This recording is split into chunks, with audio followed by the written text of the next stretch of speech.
Ladies and gentlemen. Ladies and gentlemen. Podcasting since 2005. You're listening to Gamertag Radio. With your host, podcaster Hall of Famer Danny Pena, the always opinionated Paris Lilly, and from outside of the norm, Peter Toledo. This is Gamertag Radio. Here we go.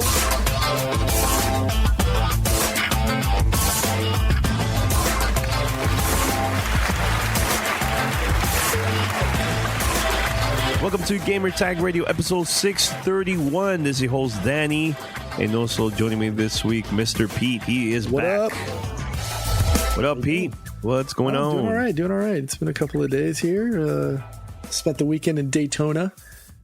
How was that? I got to see pictures, and it looked like it was like a lot of fun. Let me tell you, when the expectation that, okay, you're going into Daytona, the Daytona, Daytona International Raceway, the connotation is, and no offense, but you think NASCAR, you think, country, redneck type people. That's not what I went to. I didn't go to the Daytona 500 or the Daytona 250 and 300, which is coming up in the next couple of weeks.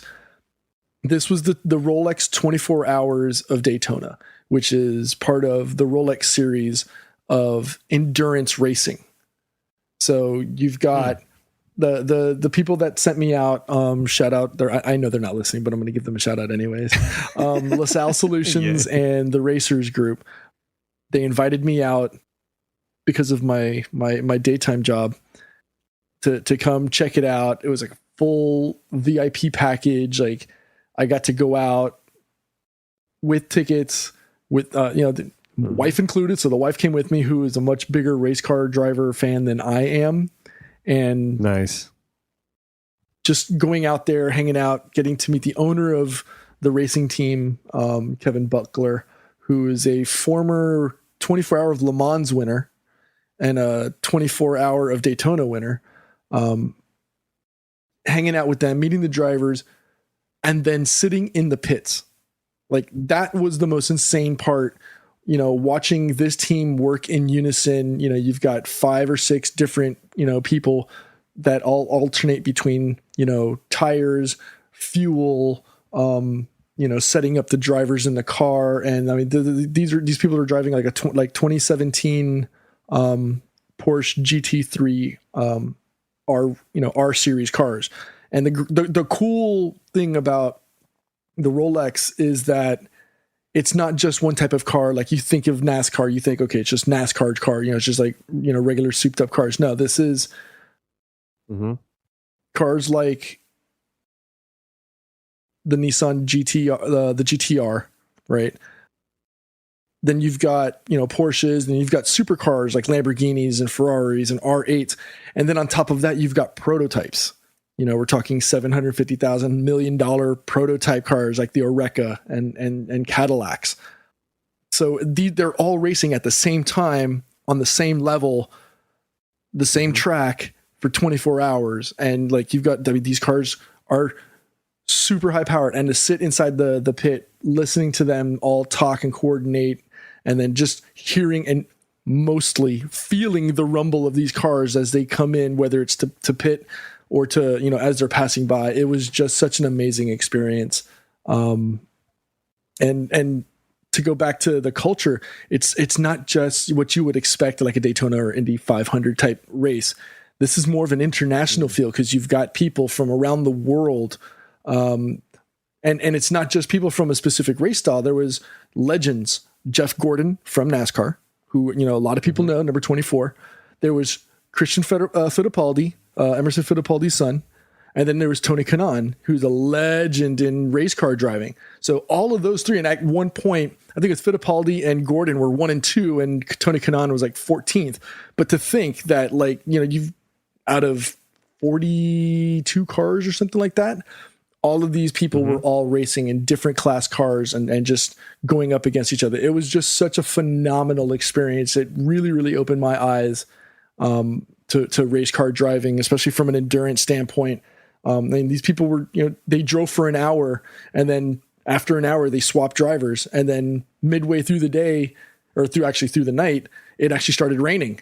So they've got to go from slicks to grips on their wheels, and seeing the telemetry of how their cars, they everybody on the stats bench can see everything that's going on in the car, brake pressure, steering. It was such an amazing experience. It's my wife even said it. She's like, this is the most amazing experience she's ever had in her life. And I was just like, that's dope. Wow. That's dope. Yeah. But I'll definitely a listener, wasn't it a listener of ours was over there at the event too? He wasn't there, but he does follow endurance type racing. He actually knows the people that sponsored that were part of the sponsors that allowed me to go out there. And they know him, and they went back and forth. And I was like, yeah, I'm here with the racers group. He's like, yeah, I know them. And then they chimed in on the Twitter conversation because they were tagged in it. And then they were going back. It was you never know who you're going to meet or talk to, especially over social media. So it was again, small world, a phenomenal experience. I hope I get, lucky enough to get invited again. Actually, I know the wife is looking forward to it as well, hopefully. You're like, where's the next one? Next one? Yeah. By the way, Pete, Paris is not going to be joining us this episode, but hopefully next week, we will record an episode for Monday, so stay tuned for that. And we have a lot of voicemails. I don't want to put too many here. I think it's like a pretty cool voicemail that we received from all the way from Germany, so I'm going to play it in a few minutes. But first of all, head over to gamertagradio.com and listen to our past episode over there. You could subscribe. You can find us on iTunes, Stitcher, Spotify, other places there. Anything that has to do with podcasts, just search Gamertag Radio. We're there. Or if you want, go to play.it/Gamertag, and we're there too. And make sure to spread the word. Send us your feedback or questions. Give us a call at 786-273-7GTR. Email us at fanmail@gamertagradio.com or leave a message on speakpipe.com/gamertagradio. All right, so in this episode, we have two interviews. One is Pete. I have Fatal1ty. Yo. I met him again. I got to meet him again at a gaming event here in Miami. We were talking a lot about like esports and how was it back then, how it is now, and everything. So I also interview Make Games Miami. They had a gaming cruise over the weekend, which Fatal1ty was involved, also Destructor and other people too. They had a lot of indie games. So in the future episodes, I'm going to play more interviews that I recorded over there during the event. So I sat down with one of the founders of the organization and the event. He was telling me a lot about the indie scene in Miami, if there was any successful Miami game developers that blew up. And so you were surprised, Pete, once you listen to this interview, very, very surprised on one of the games that he mentioned was like a huge success and stuff. So I was like, all right. But it's a great interview, so we're going to play it later on. But first, Pete, I think we're going to play this voicemail all the way from Germany. And but first, Pete, you ready for this? Talk to me. Fan mail. Fan mail at gamertagradio.com. Fan mail. All right, so let's play it right now. What's up, Godfrey, Pete Rock in Paris? For the first time, you're listening to the voice of TJ here, with just my short personal message, or to say it in my native tongue, Dutch. Even mijn korte persoonlijke boodschap voor jullie allemaal, which I guess sounds quite funny in your ears. So let me at first apologize for my rather average English language skills combined with my Dutch accent. I'm a 47-year-old old Dutch guy married to my lovely German wife, Sabine. Having no kids, but instead an also lovely purebred female German dog, a Harzer Fuchs. Not a German Shepherd, so named Kiwi. We are living in the countryside of North Germany, near the cities of Bremen, Bremerhaven and Oldenburg. But thank goodness, with a rather good DSL internet connection, having 50 megabits downstream and 10 megabits upstream capacity. So my first computer was a Sinclair ZX81 way back in 82.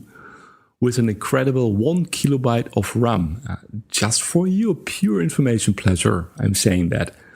Okay, listening to you guys, GTR, since I stumbled upon you during my last vacation in September of last year, and podcatching you mainly on my cell phone. So even if I have never been to the States before, but as part of the Royal Dutch NATO forces stationed in Germany during the Cold War, I had the privilege to come in close contact with a lot of different NATO nations, especially US Army personnel, located in Bremerhaven, the so-called US port of embarkation. My dad, with his 85 years, is one of the last still living Dutch soldiers who fought together with his US friends as part of the 2nd US Indian Head Division during the Korean War 1951 to 1953. Just to give you guys some broader context about my background. This all leads me to why I raise my voice here at GTR. Just because all my life I live through diversity. Diverse people, diverse languages, diverse countries, diverse opinions. And maybe for you and the listeners, most important, diverse PC and console platforms. And always felt that this enriched my life so much more. Sure, these experiences might not have been those of my average neighbors, but it definitely shaped the way I walk on with my life. In this regard, let me call upon all you listeners to never forget that through the passion for video gaming and the power of the internet, we should celebrate, we should unite also our passion for diversity, like this message coming from good old Europe to a US-based online podcast radio station, having chosen you as I deeply respect your broader perspective on video gaming and beyond. Let me close with a quote of one of my most favorite German philosophers, Arthur Schopenhauer. Quote, "National character is only another name for the particular form which is littleness, perversity, and baseness of mankind take in every country. Every nation mocks at other nations, and all are right." TJ, Germany, Europe, over and out. Thank you, guys. All right, so thanks TJ for that amazing voicemail, and especially now, people, with a lot of things going on, around the world, and here in the States, there's a lot of crazy stuff going on. I think that was an awesome voicemail. No, right? I 100% agree.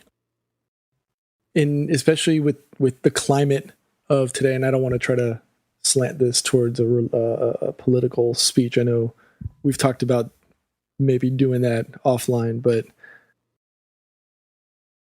I think we need some positivity, especially with the way that the current climate has been going over the last couple of years. I don't want to just focus on the last 13 days, but let's say over the last couple of years, I've noticed, and I think we've all noticed, how gamers in general have just been getting more and more negative and not focusing on the positive. And I think that plays against what we're trying to achieve as people, right?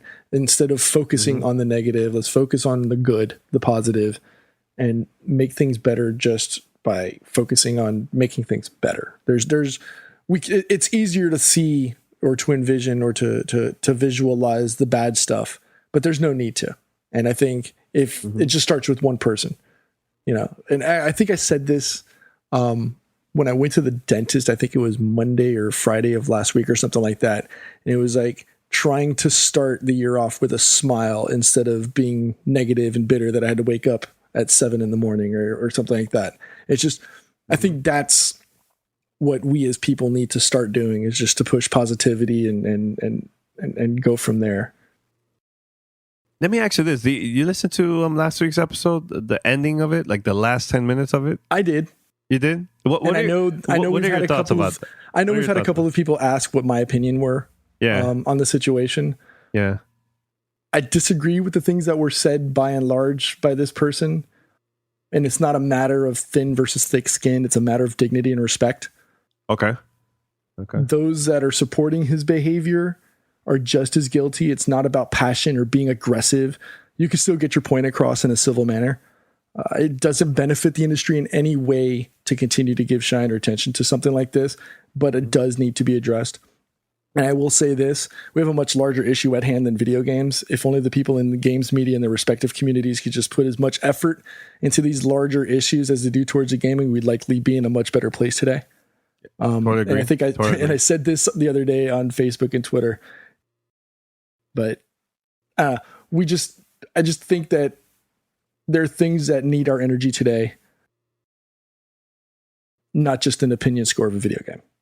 I think we could just do better as humans if we just focused our energies on the bigger, broader picture. Mm-hmm. And I'll leave it at that. But a lot of people were hating us up, saying that it was a great mini rant, I guess. Mm-hmm. So it was cool. And I'm gonna play this other voicemail because this is from the man himself, Keon. He's always calling us, man. Shout out to him. I'm going to play right now, and we'll talk about that too right now, very quick. Hey, what's going on, Gamer Tag Radio? How are you guys? This is Keon calling from Baltimore. Just wanted to say thank you to you guys. I'm up here in Connecticut driving through this snowstorm.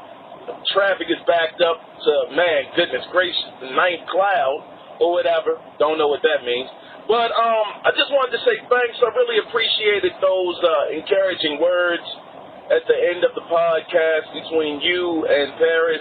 You saying that you're quitting your job, Danny, moving on to bigger and better things. You're motivated to do these things because of your team, because of wanting to do better. Paris saying that every day he wakes up, he's on the grind. Both of you guys, all three of you guys, him saying he wants to be successful and keep at it and, just don't let anything stop you. I just wanted to say, I appreciate the gaming news. That's why I tune into you guys. But personally, have never met you guys. Probably, realistically, never will in person. But anything can happen. But I just want to say that your personalities also are just great. It's also a thing that attracts me to the show. It's the personalities and the positive energy that you guys have. So just wanted to say thanks on that front. And with that, man, I'm going to keep grinding and doing my thing as well. So once again, thank you guys for the kind, encouraging words on the show. And with that being said, you guys keep doing what you're doing. Stay great. Peace. Like he said, Pete, he says that it's good that we're keeping it like this, man, positive and everything. And he also mentioned about me leaving Discovery. Actually, I didn't quit my job. It was more of a situation that, a lot of us got laid off, but it's fine. I'm not even worried about that stuff. But yeah, that's the thing, man. There's people that are listening to the podcast because they're stressful for maybe school, work, or, they just want something entertaining for them to, good for us to have a great conversation about just video games, and, like in Keon's case, he's a truck driver. So he's always driving around. And I can understand why he's always saying, come on, guys, keep the show longer, please, Because, when you're working and you listen to the podcast, like time flies, and it helps you through the hours of work and stuff, So it's true, man. I think that's what I love to see, man. When I find like unique YouTube content, like YouTube videos or even podcasts or even articles online, I take my time and read it, and at the same time, I would like to learn and maybe through all these content I see online, maybe I'll come up with ideas like how to make the show better and so on. You know what I'm saying? So I like that, man. I like that we keeping it like this. Like the thing is, a lot of people, Pete, loves to create such a drama, so it could be more of a clickbait, so people could actually see it or read it, and at the same time, the word go around about their controversy, about their controversial post or whatever. But at the same time, like, how's that helping us as an industry? Like, I just don't see a purpose to do this. At the end of the day, yeah, you get a lot of clicks in a few hours, so maybe the for like 24 hours. But then after that, then what? What is going to be your next clickbait? How's that going to help you? Because after a while, people are going to get sick of that, man. Like, I feel like the way how we're doing things, I see this as like a longevity. Like, look, now 12 years and we're still at it. We'll still get great content, still get, great interviews and invitations to see, games behind the scenes and studios and stuff like that. And the reason is because the way how we're just being us. It's not about clickbait or stuff like that. You know what I'm saying? No, So, 100%. I agree. Mhm. And while that may work for some people, it depends on the person that's producing the content. Mhm. But if it works for them, personally, I'm not really into that type of stuff. Right. And that goes back to something, and actually he and I actually had a disagreement on Twitter, and we talked about it, but you can't argue a person's opinion. The whole thing stems from him disagreeing with somebody's review. And unfortunately, there's nothing you can do. I think you and I have had this argument many times, whether it's been on the phone or it's been on a chat session or via text, but I can't argue your opinion because that's your personal opinion or belief on a specific subject, right? Mhm. Yeah. So that's how you believe and that's how you react to that specific situation. That may not agree. I may not ascribe to that same thing. So just because we have a difference of opinion doesn't mean that either of us are right or wrong. Yeah. And that's the thing too that I don't get. Sometimes we might say some things that the listener, they probably don't agree with it, which is fine, But to say like they get so angry that they are willing to stop listening to the show or so on just because we have an opinion about it. And sometimes we say things that they probably I don't know, maybe it's not the things that they would like to hear, but we say a lot of good things about it. I think that's what makes the show, and I don't mean to sit here and now we're tooting our own horn and stuff like that, but God. it's the differing of opinions. If it was three people saying the same thing, agreeing with each other, I think it would be horrible. Boring as hell, and nobody wants to listen to that. People want to hear contrasting opinions and the discussion between that. Now, as in this instance, if it turns into an aggressive, situation or where you're baiting potential violence and name calling, there's no need for that. And that's where this whole situation stems from. Like I said, you can get your point across in a civil manner. You don't have to be braggadocious or angry or aggressive or none of that is necessary to get your point across. If that's how you choose to put your point across, you may not be taken as seriously as another person who could say the exact same things, but are saying them in a calm civil manner. Who's gonna be listened to more? The person, or who's gonna be respected more? The person who said those things, but they said them in a civil manner, or the person who came out, in a wild out manner, being all aggressive, and it's just wrong. I totally agree. Wow, that's a long conversation. I did exactly what I didn't want to do. I didn't want to go and make this, a whole thing. Oh no, hell no, no. I just, cause a lot of people were asking, what's Pete's opinion? I mean, you weren't on, so that's why. In a way, that's like my fault. Blame Danny. Hashtag blame Danny. Let's get that on Twitter. Yeah. But shout out to Keon and also TJ and everybody else have been sending us voicemails and emails. We have a lot. You want to read an email, Pete? I think we should go one more email. There is one, but Paris is going to be mad if we say... No. That one's save it up for Paris. So we'll let Paris specifically address that one. Shout out to Keith. He's the one that's always debating with Paris about Mario Brothers.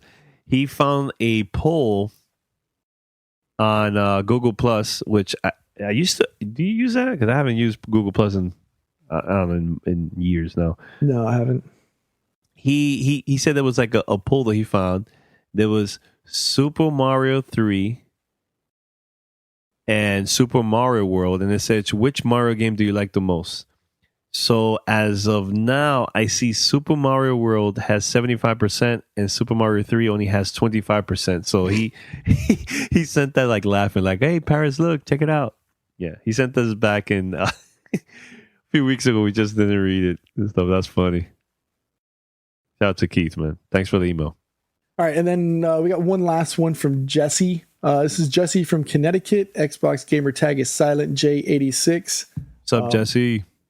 Just wanted your thoughts on the new Injustice 2 trailer that shows what I consider a nice cinematic of some of the characters, as well as the reveal of Brainiac as a main villain and Darkseid as a pre-order character. Mm-hmm. I wanted to ask your thoughts on how transforming your character works. Their website says you can transform Supergirl into Power Girl, as well as other characters doing the same. But is this just a reskin of the characters, or does transformation change the fighting style as well? Let me know, and thanks for the great shows. That's a great question. Do you know about that, Pete? Do you know about that, Pete?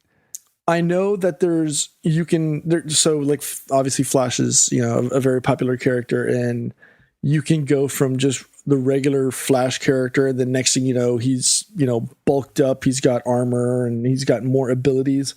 As far as having an additional fighting style, I'm not 100% sure on that, and I promise that we can revisit this over the weekend, and I want to research this a little bit more, but even if it's just a physical or an appearance type situation, I think it's pretty cool, right? I like the fact that you can even if it's just a skin for an attack, I think it's pretty cool that you could sit there and transform. Now, what would be really cool if you could take someone like Robin and transform him into Nightwing or something like that. That would be amazing. Or go from Robin and turn into the Red Hood, because that essentially is what happens, right? Mm-hmm. Yeah. So those would be little things that I think would be amazing to check out.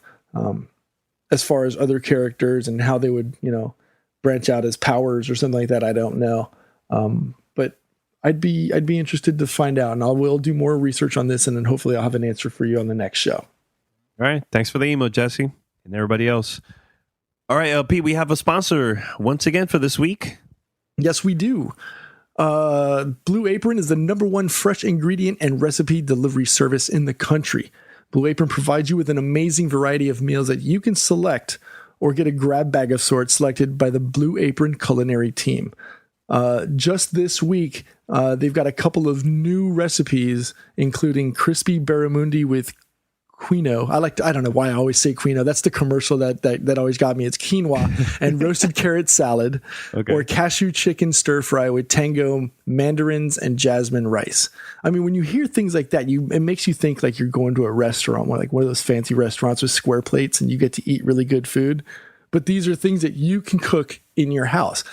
Either way, each meal you receive from Blue Apron comes with a step-by-step, easy-to-follow recipe card and pre-portioned ingredients, and the typical meal takes anywhere from 40 to 45 minutes to prepare.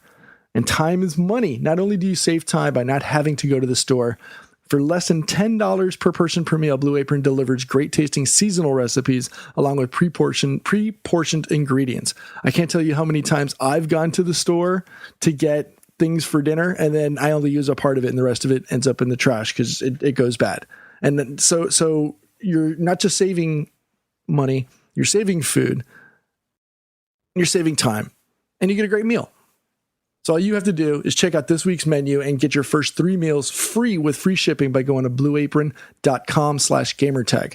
You'll love how good it feels and tastes to create incredible home-cooked meals with Blue Apron, so don't wait. That's blueapron.com/gamertag. Blue Apron, a better way to cook. All right, so let's play the interview with Fatal1ty and also Make Games Miami, and we'll be right back after this. Welcome to Play It, a new podcast network featuring radio and TV personalities talking business, sports, tech, entertainment, and more. Play it at play.it.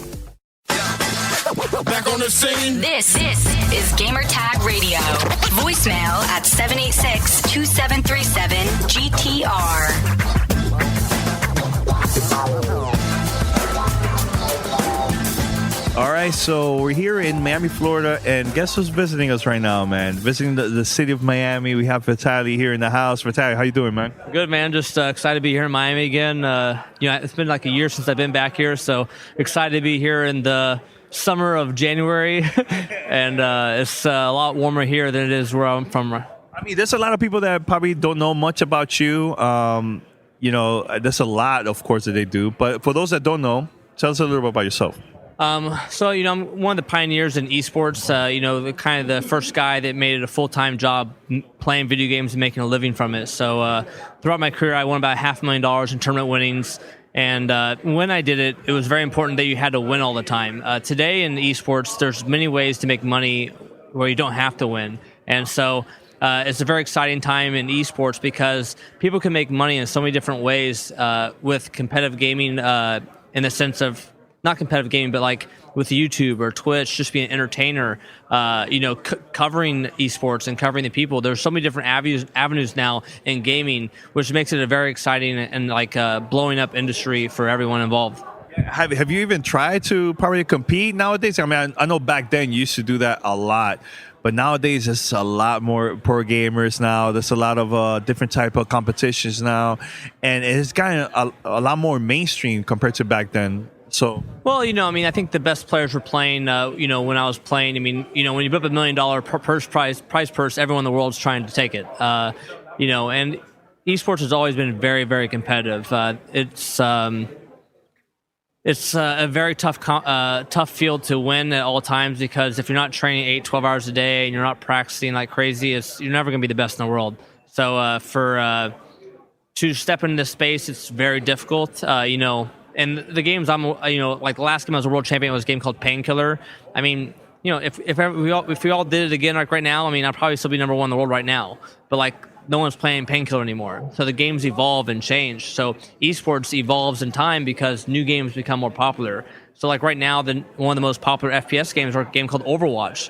And Overwatch is not a one-on-one game; it's a 6-on-6 game. So now it's about finding 5 other dudes that are just as nuts, as me, that want to win as much as I do.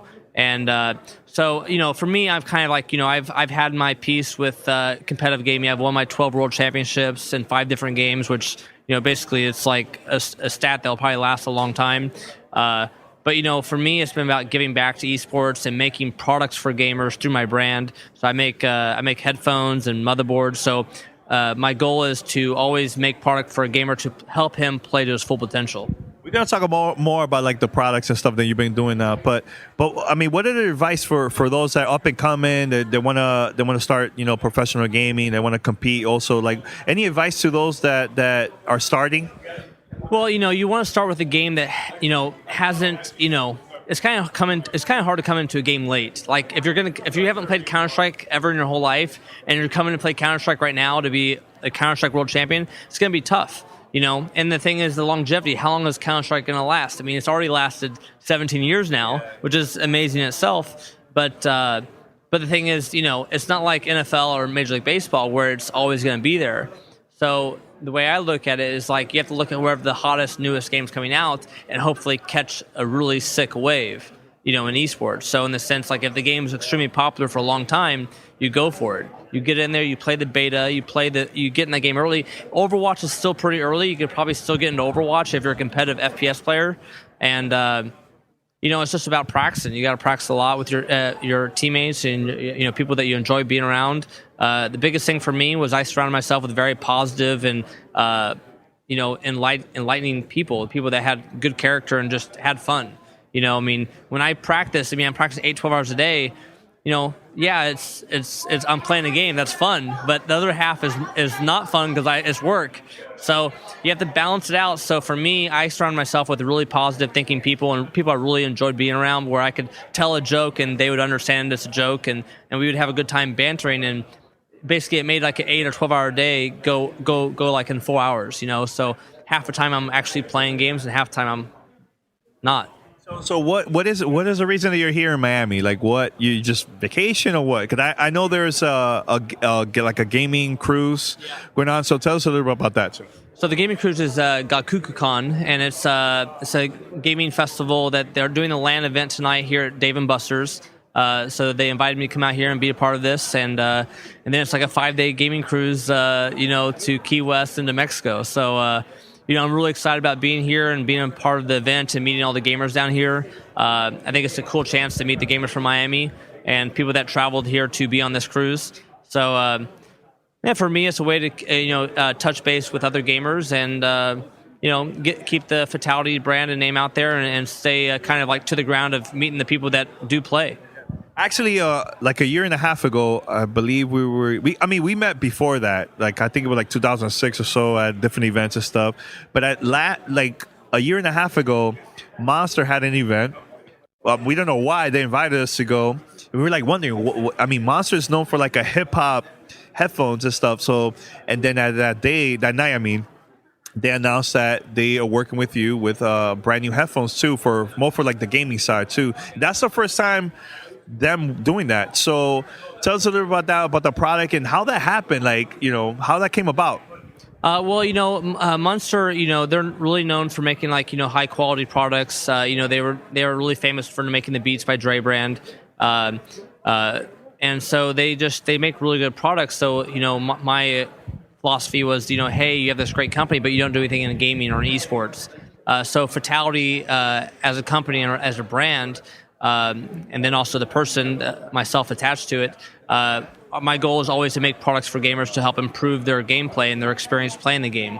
So I decided to partner with them to be their gaming vertical and basically just been working on making the product and building the product from the ground up. So when we make a product, we're building a product together. It's not really like me just slapping my logo and name on it. It's actually coming from my side of living on the battlefield for over 20 years now, knowing what I want in the game and how I want it to feel on my ears and how I want to hear the sounds, making that product with Noel Lee and his engineers to develop that product.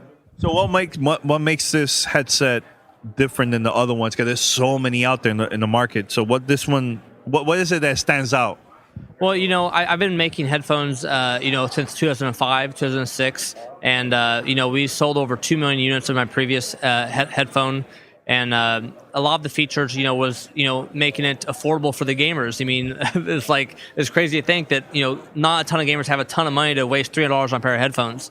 So I approached the market in the very sense I want to offer great value to the gamers, and then the other side is adding features like a removable microphone, which didn't exist in the marketplace. So I invented something new that, now you look at all these gaming headphones out there, they all have this feature that, is something I created back in 2005.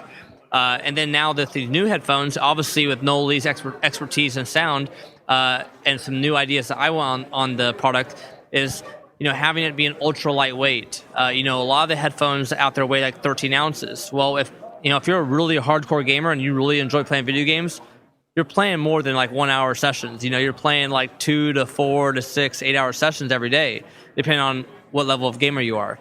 But so my biggest thing was that give people a very comfortable, durable gaming headset that works on all platforms, works on PC, Xbox, PS4, mobile, all in one headset. It's ultra lightweight, it's very durable, and it has good fashion to it in the sense you're not going to think it's this geeky headphone. The headphone actually has quality of style and design. And I really wanted to hone in on how it visually looked and appeared, where in the sense they're getting great value, but they're also getting some style with it. But you also get the functionality of ultra lightweight, durable, and great sound. So what about any other products too that's coming out this year with you, or already came out too in the past, last year? Yeah, so we just Intel just released a new chipset for 2017. So we have the new Fatal1ty Intel gaming motherboards coming out right now. So for people that really like to build computers and overclock and tweak their computer to get their full potential out of it, they'll buy a Fatal1ty Intel motherboard. The reason why is because a lot of people like to stream. People like to be on Twitch and they like to use OBS or XSplit to broadcast their gameplay or whatever they're doing on the internet. So for me, I want to tell people how to overclock their computer, because OBS and XSplit take a huge hit on the CPU resources.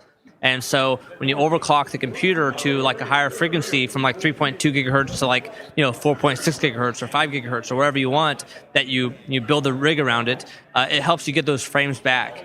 So when you're playing the game, my biggest goal is make sure you're playing to your full potential at all times, and that's why I developed these products under the Fatal1ty brand. I mean, I know you play. I know when you have some time to like relax and you're home. What is it you're playing right now? You're playing console. You're playing PC. What is it you're playing? Well, I would say my typical day right now consists of I do play some mobile games because I do enjoy the quick, easy game. But obviously, I'm always into the PvP kind of game. So Clash Royale is like right at the top. I think I spent over $2,000 on that game already playing that game. So I don't advise spending that much money on the game, but I just felt the urge to do it, and I did it. And I have a team of 50 people, and everyone's like pretty heavily dedicated. And I got the rules set up like you have to donate. I'm like dictating like how this is going down kind of thing, but everyone's on board. Everyone loves it, and it's fun to play with all my friends that I meet around the world. And if I meet someone new that has like 3,000 trophies or more, I'll be like, okay, I'll kick someone from the clan and let you in, because I want to have the best team, right? But other than that, I've been playing a game called Overwatch. I'm sure you heard it from Blizzard. I play Overwatch probably last week I probably played like 50 or 60 hours. I mean, I literally playing like every second. I have an alternate account as well. Who's your character? Who's your character in Overwatch? Oh man, if you know anything about me, it's all about winning. So it's I pick whatever character needs to be picked.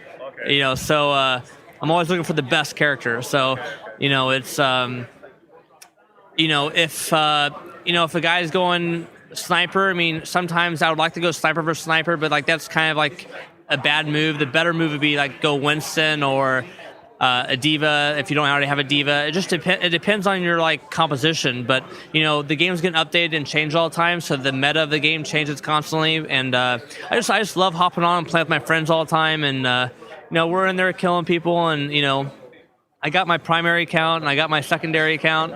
So in my primary account, I really don't even play on anymore. I've been playing on my secondary because it's so much more fun to go in incognito where people aren't, hassling me. Because if I go in there as Fatal1ty, like everyone starts talking to me all the time, like, oh, you're not the real Fatal1ty, and like, oh, like, even if I win, like, oh, Fatal1ty would have killed us a long time ago, like, okay, like, this is. I mean, don't you find that like challenging now? Because how it is, like, when you started, you were, I think that was maybe your prime, right? When you're like younger and everything. But now that you've been busy and stuff, yeah. But now there's so many more new gamers. Competition is getting more tough. There's more new games. Like, does it get frustrating? Because you're known to be number one. Like, and now that there's so many different games and so many new gamers, how challenging is that now for you? Well, I did it throughout my whole career. I'm a world champion at 5 different games. So, I had to go to a new game, which I was not the best in the world at. I was, when I went to Unreal Tournament from Quake, there was guys playing Unreal for 4 years already. I played the game for only 3 months, and I came into their game and I beat them. But like, it's... it's in every game, like they're like, oh, he's, they're like, you're not going to win. And then I go play another game and I win again. Like, so it's like, and then I went to the game called Painkiller. And like, my rival Vu was like the number 1 player in the world, but we got down to the finals in New York City for $150,000 and I won that. So it's like, throughout my whole career, they're all, it's always been like, there's someone better. There's oh, these guys are new, or these guys are coming up. For my whole life, I've, for like 7-8 years, I defunked that conclusion because, I was playing at a very, very extremely high level, and, I put the time in. I worked really hard at it, and, it was a blast, playing all those years, and it was never easy. I'll tell you that. Every day was like nonstop. So, as new games come out, when you play a team game, it's even more difficult because how hard is it to find 6 dudes that are crazy about winning? Like, when one-on-one, it was completely different. One-on-one, it was about me training and being the best I can be. But now when you're in a team environment, there's too many variables to know, like, who the best is. Yeah, he might be the best, Lucio in the world, which you don't really want to be the best Lucio in the world. but like the best Reinhardt or the best, the best soldier or whatever the meta is, And then that's cool, but the thing is, you still got to rely on 5 other dudes to carry their weight too. So everyone has to do their job. Yeah. Now, I remember going to like different events, different conferences and stuff, and there's always a booth, and like go play against a Fatal1ty all day. Let's see if you could beat them. I think it was like Unreal. There was like multiple games like throughout the years and stuff. Killer, Quake. We played like every game under the sun, and like we did these Fatal1ty shootouts. So like, I mean, how focused you had to be, because there was a lot of people, random people, to show up. Some okay, some maybe close. How was it for you, man, that experience, man? Well, I mean, the thing is, we were also giving away like a $1,000 computer or $5,000 cash, or in some case we gave away $100,000 to a player. It was basically me going around the world trying to educate the world about esports, and people in the mainstream didn't know about esports yet. So a lot of my efforts when I was playing, I was winning, and I was winning money, and I was like the world champion gamer. But the thing is, the mainstream was still learning who I was, and I got lucky. I was on MTV, I was on 60 Minutes, I got front page of Business Week, I got on Time magazine. I was the poster child for the whole industry. So for me, doing these Fatal1ty shootouts was just another mechanism to bring more awareness to esports and show that esports is a sport of the 21st century. And so that was my biggest thing, is like, I was not only the player, but I was also the biggest ambassador of esports getting to where it is today. And so that's what I try to capitalize on when I was being interviewed by the biggest people in the industry. I have two more questions. One is there any teams or a pro gamer that you like to sit back and watch it at home, or watch it maybe live, that you were like, man, you know what? It reminds me a lot of me. Well, they don't play 1v1 anymore. So it's like, for me, watching esports now, it's more about watching my friends play and kind of cheering them on, and like kind of like feeling their emotions high and low. Like I went to the MLG event in Mandalay Bay this last like 2 months ago, and one of my friends, Rafa, he's a world champion Quake live player, and he's on a team for Team Liquid, and and then also DeHang's on the team. Like all these Quake guys are on the team. I was like, dude, I know like over half the team. It's like crazy. Like, like they're like all people from like, my era of like, time.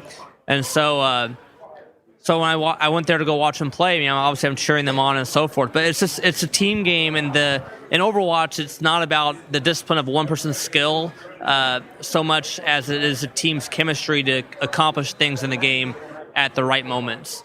And so Overwatch is more about team chemistry, knowing when and where to be there, and when to do your ultimate or do your spell, do your special ability.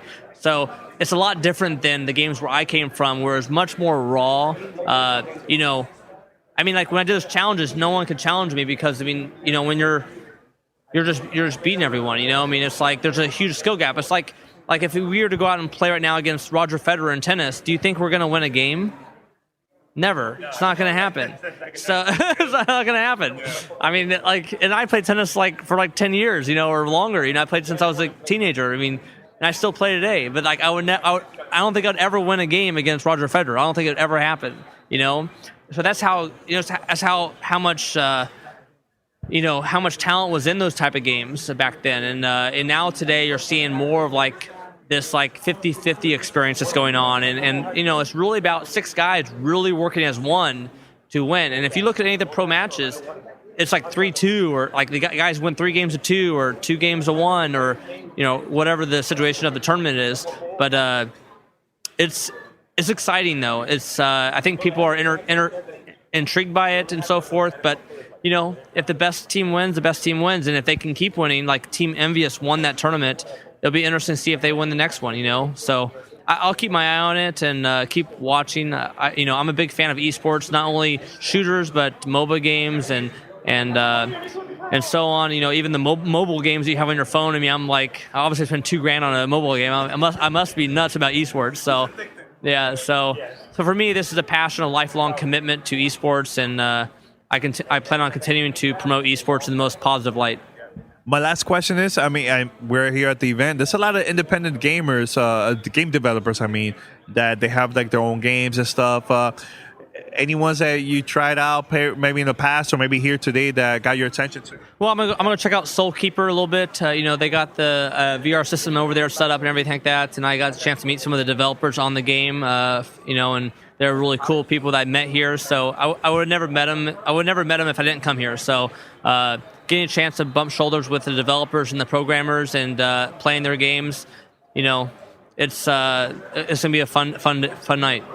I'm excited, but thanks a lot, and thanks for contributing a lot, man, in the gaming industry. I think what you did in the past, I think that helped out a lot for what it is now with the whole esports and everything, man. So props to you, man. Thank you very much, man. I appreciate it. Thanks a lot.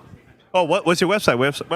You can go to Fatal1ty.com. It's Fatal1ty.com, and then also on Twitter, Fatal1ty.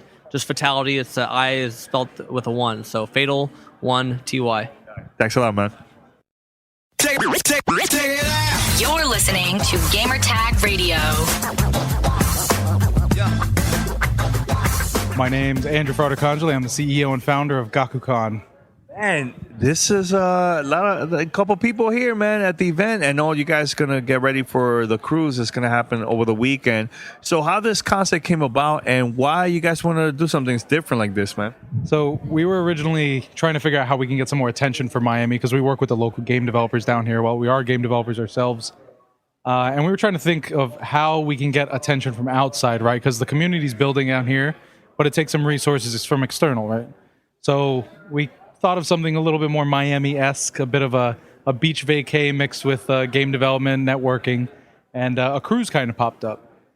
We started looking into it, and it turned out to be feasible. So we have a bit of activities like LAN party on the ship, Q&A with our guests like Greg Street from League of Legends, Fatal1ty, Mr. Destructoid. So it's a good opportunity for people to kind of get together in a more intimate setting versus, say, like the endless ground pounding in PAX where there's 70,000 people. Ours is a smaller event, right? So year over year, even at our max, if we were to get an entire ship of game developers, that's 2,200 people, give or take. So what was it so important for you guys to have an event like this, not only to promote independent game developers from here from Miami? So I think it's just time. We have a strong game culture here in Miami that's kind of been repressed. We're known as a party city. I grew up down here, and I usually had to keep it on the down low. In high school, played football and all that, but on the back end, I'm playing Halo, playing all my Xbox games, PlayStation. Got older, picked up a couple skills along the way, and got into game development. And we just think this is a perfect time for it, and especially the venue. Like this there's really nothing else down here. A lot of the guys joke that this was kind of a wasteland until we started doing Make Games Miami about 2 years ago. And this is kind of now the capstone. Like, we grew the community up to this point where now we could do something a little bit bigger like this. Yeah, that was the first time I met you guys. I went to one of your meetups, and I was very surprised the amount of gaming developers here in Miami, Florida, independently.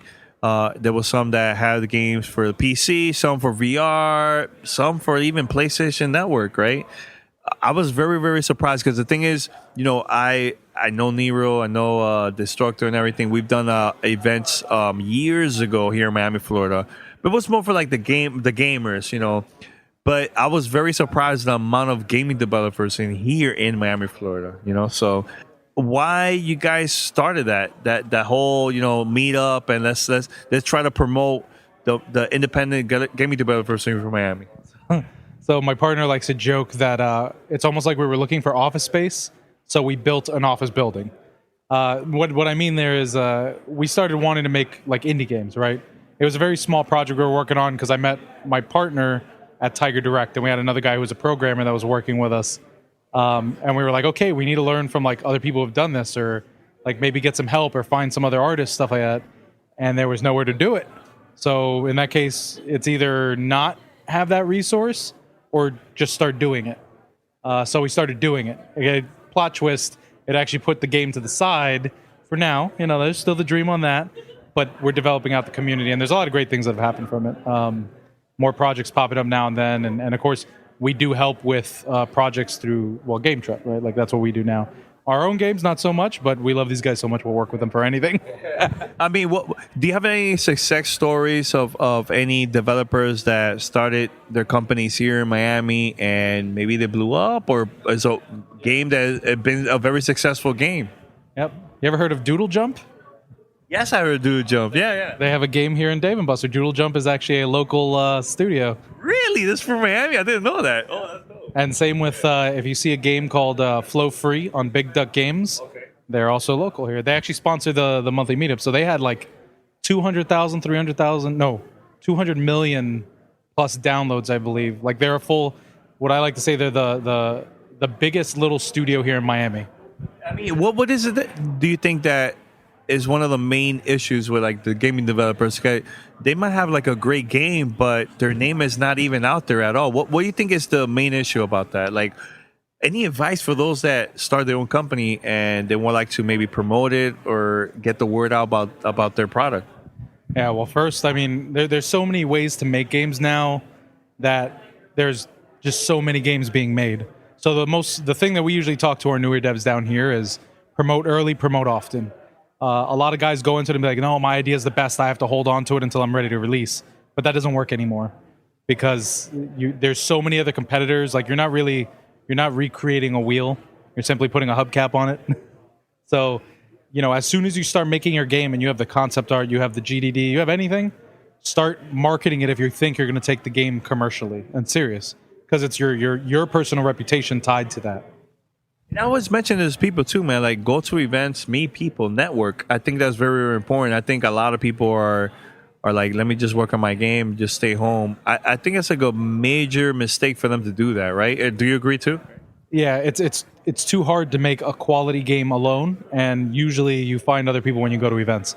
That's when you never know. You'll bump into your next, lead programmer or an artist. Actually, I mean, Soulkeeper as an example here, he met most of the guys now on the team through the community.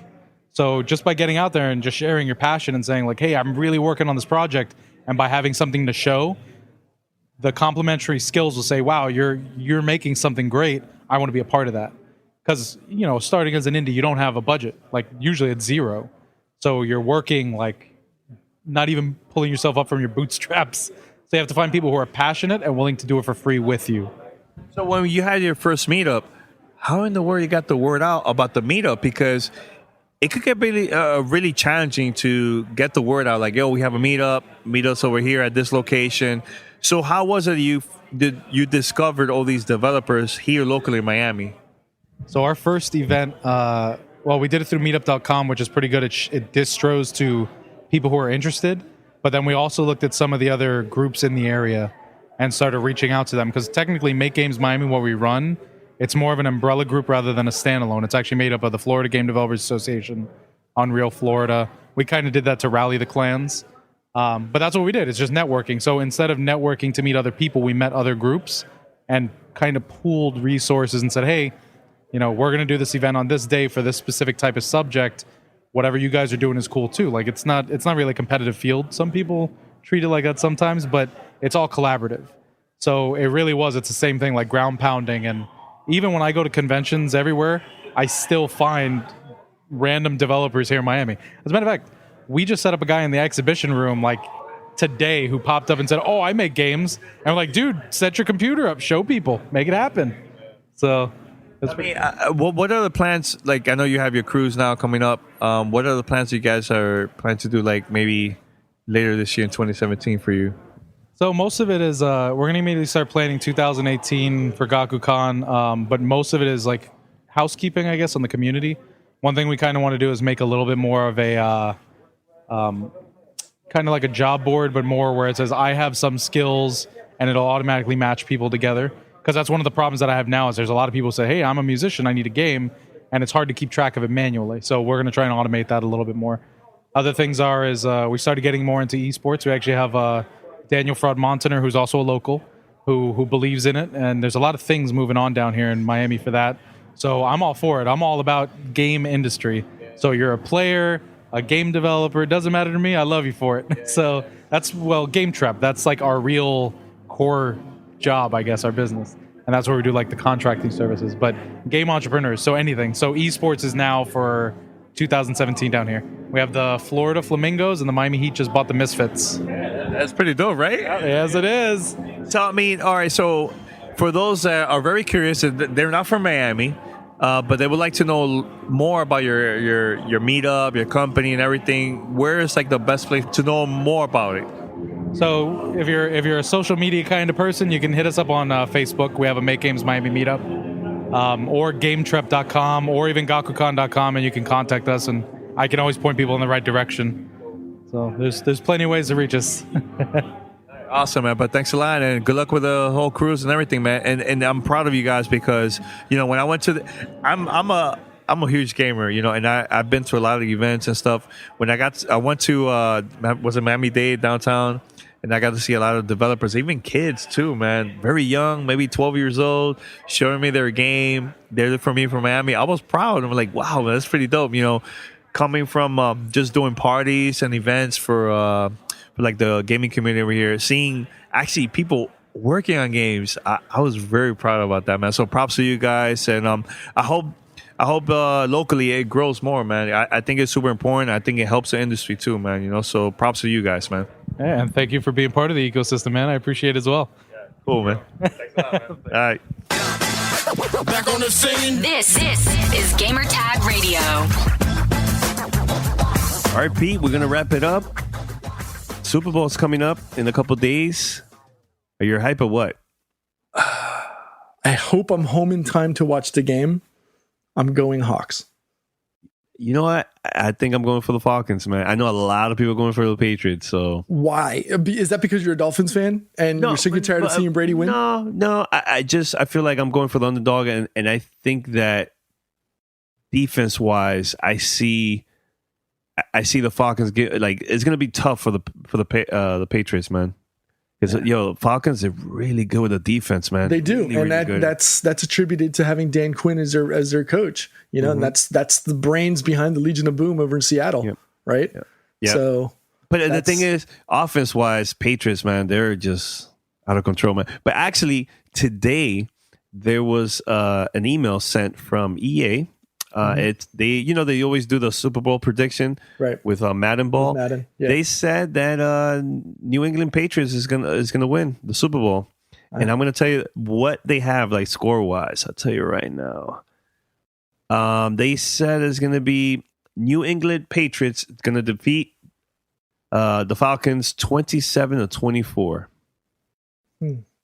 That's their prediction for this year's Super Bowl. Interesting. Wow, he said that at the same time. It's hilarious. That is hilarious. Hey, but it wouldn't be surprised because last year they got it wrong. They did? Yeah, I didn't remember they picked Carolina to win, and the Broncos won. Yeah. What was it? Was they close with the score or no? I can't remember off the top of my head. I can't remember either. But I do remember, though, that the year before, they picked the Patriots and the Seahawks, and the score that they said, I think like 28-24, 20-20 something, was actually the score that they won by. Huh. Yeah. Okay. So it's been on and off then. Yeah. We'll see. All right. So let us know if you guys are going to be watching the Super Bowl. By the way, Pete, this weekend during the Super Bowl, we're also going to see a couple video game commercials. I believe there's one from EA to promote Battlefront, and also Nintendo is going to be also airing their commercial, their TV ad to promote the Nintendo Switch and Zelda. Your thoughts on that, guy? That's very interesting coming from Nintendo, right? Well, considering it's not their demographic, that's the part that's weird. It doesn't. It's not their demographic, but I think they're changing. They're trying to get the older crowd to, and remember, it's Zelda too. The way how they're promoting that game, it's not for the kids, man. That's more teens and up. So. Well, I think they're aiming that more towards the parents who are going to be buying it for their kids. So, yeah, that's true. And I don't think it's going to be an issue selling hardware. I think we were talking about that offline today about how Nintendo sold 1.5 million classics. Nintendo NES edition. Yeah, the NES classics, and I think Paris's response was it could have been 5 million, but they had to do this whole limited device run for sales, So yeah, knowing Nintendo, they've always been strong on this. They've always been strong with the hardware stuff. So I wouldn't be surprised if there's more than enough inventory and stock to go around, and they're likely to blow the doors off sales. Very true. All right, so we're gonna wrap it up, and remember, head over to gamertagradio.com or play.it/gamertag. And find us on iTunes, Spotify, TuneIn Radio, and other podcast directories. Send us your feedback or questions. Give us a call at 786-273-7GTR. Email us at fanmail@gamertagradio.com or leave a message on speakpipe.com/gamertagradio. All right, until next time, we are out. Peace. Later.